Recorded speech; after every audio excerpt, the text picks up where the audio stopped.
Bismillahirrahmanirrahim. Assalamu alaikum students. Welcome you all at AppSec online support program. Today's topic is the Planck's quantum theory. We are studying the chapter number 2, atomic structure, and the today's topic which we will discuss, that is the Planck's quantum theory, as well as we will study about the Bohr's theory. Today we have the 5th lecture of this chapter. Okay, what is the Planck's quantum theory? In 1900, Max Planck proposed the quantum theory to explain the emission and absorption of radiations. These radiations are emitted by the heated objects. Postulates of the theory: the absorption or emission of energy by a body in the form of radiation occur in discontinuous manner or in small packets. Okay. Each packet of energy called the quantum, and quantum is the smallest unit of radiation. Let me tell you students, यहाँ पर जो ये बात की जा रही है absorption and emission of energy of a body, हमारे पास कंटिन्यूस नहीं होती बल्कि डिसकंटिन्यूस मैनर में होती है. अभी नेक्स्ट टॉपिक में बोहर थ्योरी में मैं आपको ये बात समझाऊंगी कि अगर कोई भी इलेक्ट्रॉन एनर्जी एब्जॉर्ब करता है तो लोअर एनर्जी लेवल से हायर एनर्जी लेवल में जंप करता है, और जब हायर एनर्जी लेवल से लोअर एनर्जी लेवल में आता है तो उसी एनर्जी को जो एब्जॉर्ब किया होता है उसको इमिट करता है. अब क्योंकि ये इमिशन और एब्जॉर्प्शन हमारे पास कंटिन्यूसली नहीं हो रही होती है, सिर्फ यू कैन से कि उस वक्त एनर्जी एब्जॉर्ब होती है जब इलेक्ट्रॉन जंप करता है लोअर एनर्जी लेवल से हाई एनर्जी लेवल पे, और इमिशन तब होती है जब इलेक्ट्रॉन वापस आता है. तो क्योंकि हमारे पास डिसकंटिन्यूस मैनर में हो रही होती है तो इसको स्मॉल पैकेट का नाम दे दिया, and each packet of energy को नाम दे दिया गया क्वांटम का. Quantum is the smallest unit of the radiation energy. तो वो जो एनर्जी, जो रेडिएशन एनर्जी जो इमिट या एब्जॉर्ब हो रही होती है उसको स्मॉल पैकेट का नाम दिया गया, और फिर उसके बाद उसको क्वांटम का नाम दे दिया. और वही क्वांटम या एनर्जी अगर in the form of light हो तो फिर हम उसको वर्ड इस्तेमाल करते हैं फोटोन का. विदाउट लाइट होती है तो उसे क्वांटम कहा जाता है, इन फॉर्म ऑफ लाइट हो तो that is known as photon. The energy of quantum और फोटोन इज़ नॉट फिक्स्ड. कभी हमारे पास एनर्जी ज़्यादा इमिट होती है, कभी हमारे पास एनर्जी कम इमिट होती है. रीज़न हमारे पास डिफरेंट एनर्जी लेवल्स होते हैं, हमारे पास डिफरेंट ऑर्बिट्स होते हैं, उनके डिफरेंट एनर्जी लेवल्स होते हैं, इसलिए हमारे पास ये फिक्स नहीं होती है. The energy of the quantum is directly proportional to the frequency of radiations. आप देख सकते हैं यहाँ पे आपको दिखाया गया है कि energy is directly proportional to the mu is actually the frequency. और अगर हम लोग प्रोपोर्शनल के साइन को रिमूव करते हैं तो हमारे पास कांस्टेंट आ जाता है, that is the small h. Okay, now what is mu? That is the frequency of energy, that is in per second, unit is per second. Frequency is actually the number of waves that passes through a certain point in 1 second is called the frequency of the radiation. And what is h? H is actually the Planck's constant, and the value of the h is 6.625 exponent minus 34 joule dot second, or 6.625 exponent minus 27 erg second. Okay, a body can emit or absorb energy only in term of the integral multiple of a quantum. Okay, that is a E is equal to n h mu. n हमारे पास क्या हो सकता है, that may be 1 2 3. ठीक है, तो that is in the term of the integral multiple of quantum, यानी कि हमारे पास 3 6 9 12 15 इस फॉर्म में भी हो सकता है, 2 4 6 में भी हो सकता है, इंटीग्रल मल्टीपल की फॉर्म में हमारे पास हो सकता है. ठीक है, नाउ यहाँ पे भी हम देख सकते हैं कि हमारे पास फ्रीक्वेंसी जो होती है that is equal to the, let me show you, frequency is equal to the 1 over lambda. ठीक है, और अगर हम प्रोपोर्शनल के साइन को रिमूव करते हैं तो हमारे पास प्रोपोर्शनल की जगह पर इक्वल टू सी लिख लेते हैं. जो हमारे पास लैम्डा है that is equal to the wavelength, c is actually the velocity of light, that is a constant quantity. What is the lambda? That is actually the wavelength.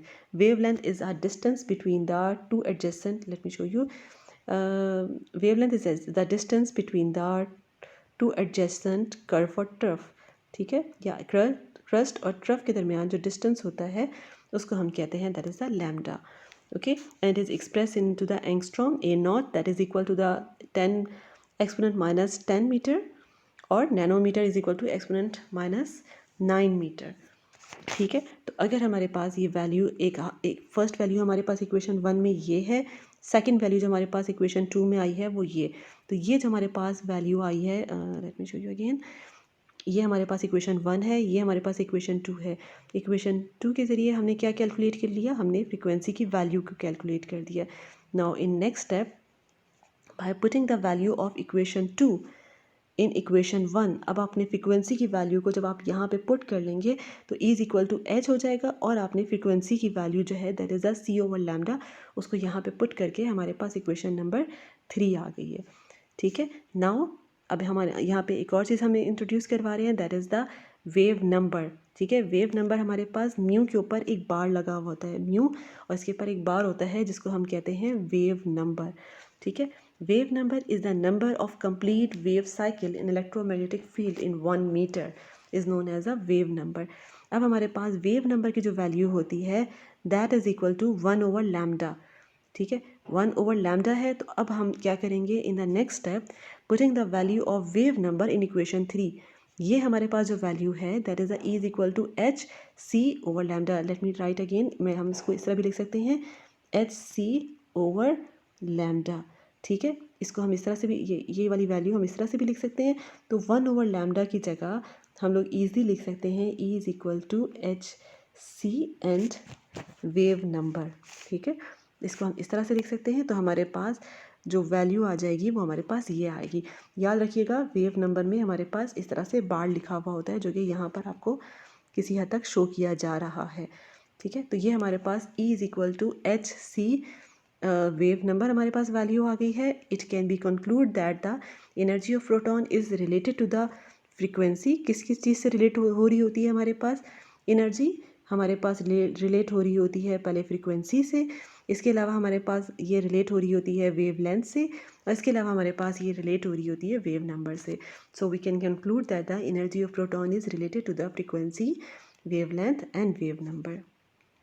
Okay students, तो ये हमारे पास था Planck's quantum theory. Now come to the Bohr's atomic model.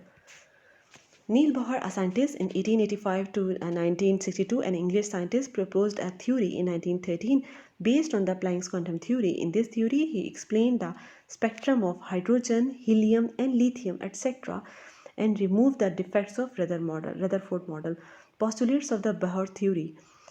According to the scientist, fixed circular orbit, an atom has a number of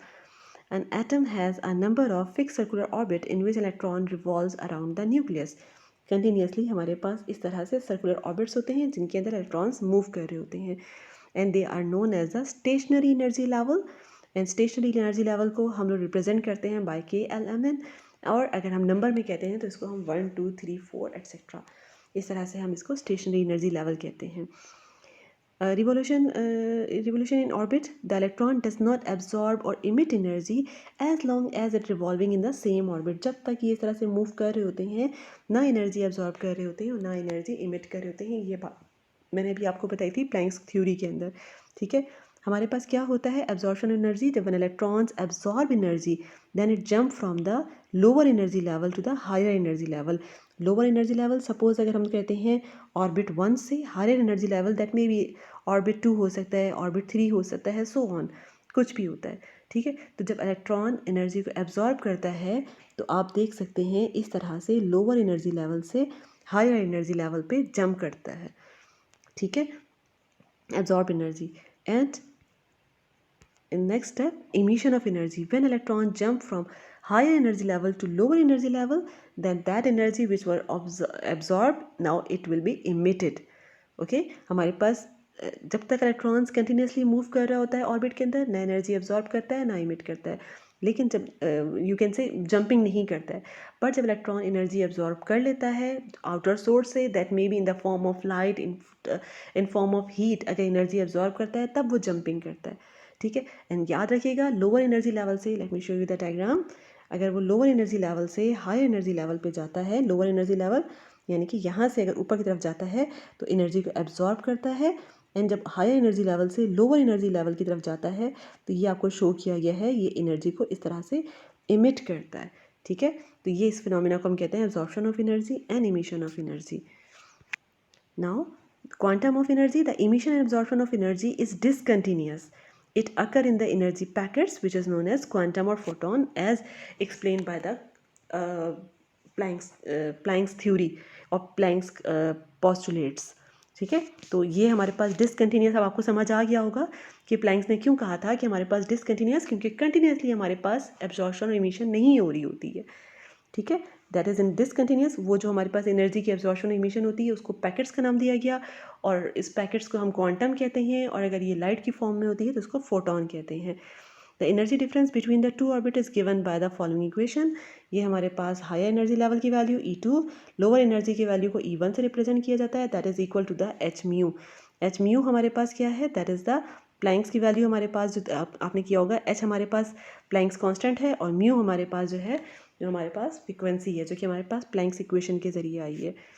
ठीक है, next point, angular momentum of electron. बहुत assume that the stationary states are only those orbits in which the product momentum, that is the mv, is multiplied by circumference। circumference की value हमारे पास क्या होती है, 2πr, और angular momentum की value mv होती है, that is equal to the Planck's constant. तो अगर हम यहाँ पर प्रोडक्ट मोमेंटम की वैल्यू mv लिखें, 2πr लिखें, that is equal to the Planck's constant. Planck's constant हमारे पास क्या है, दैट इज h, और n किसको रिप्रेजेंट कर रहा है यहाँ पे, नंबर ऑफ ऑर्बिट को। तो अगर हम इसको रीअरेंज करते हैं तो mvr is equal to nh, और ये जो 2π की वैल्यू है इसको हम लोग nh के नीचे लिख लेते हैं। mvr is actually the angular momentum of electron. तो हमारे पास स्टेशनरी एनर्जी लेवल्स, और यू कैन से ऑर्बिट सिर्फ वो होते हैं जिनकी वैल्यू इक्वल होती है एंगुलर मोमेंटम की। ठीक है, सो बहुत assume that the stationary energy level, that is the energy orbitals, और only those orbits in which the product momentum is equal to the Planck's constant. अगर प्लैंक्स कांस्टेंट के equal है तो इसका मतलब है कि वो असल में स्टेशनरी एनर्जी लेवल हैं जो कि एग्जिस्ट कर रहे हैं, जिनमें इलेक्ट्रॉन्स रिवॉल्व कर रहे हैं। ओके स्टूडेंट्स, तो ये हमारे पास बोहर थ्योरी और प्लैंक्स क्वांटम थ्योरी थी। होपफुली आपको समझ आ गया होगा। इंशाल्लाह नेक्स्ट लेक्चर में हम मज़ीद बोहर थ्योरी को कंटिन्यू करेंगे, और रेडियस एंड एनर्जी की डेरिवेशन जो है उसको हम करेंगे। Thank you so much students, wish you all the best. अल्लाह हाफिज़।